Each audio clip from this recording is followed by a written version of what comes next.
Dori.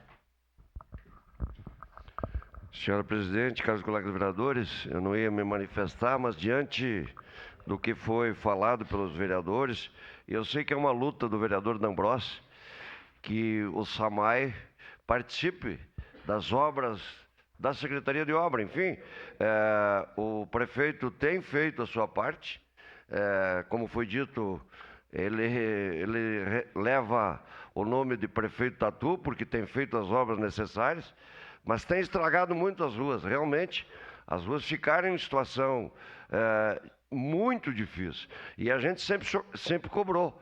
E esse projeto ele vem contemplar que o SAMAI, se não faz as obras, que aloque recursos, que destine recursos para que essas ruas sejam recuperadas. E eu queria acrescentar mais. Eu li o Pioneiro e me satisfaz hoje fazer uma fala e contemplar tanto o governo municipal, estadual e federal pelas boas notícias que Caxias recebe.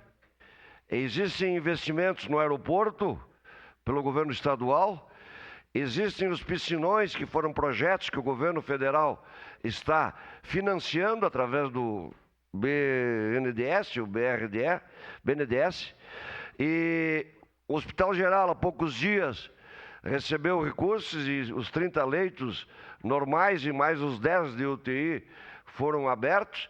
E a grande notícia é que o nosso aeroporto de Vila Oliva tem possibilidade agora de abrir editais para que essa obra ande. Então, me faz bem falar no dia de hoje, porque muitas notícias boas chegam a Caxias do Sul. E como disse, não é um ente federativo que participa, mas enfim todos.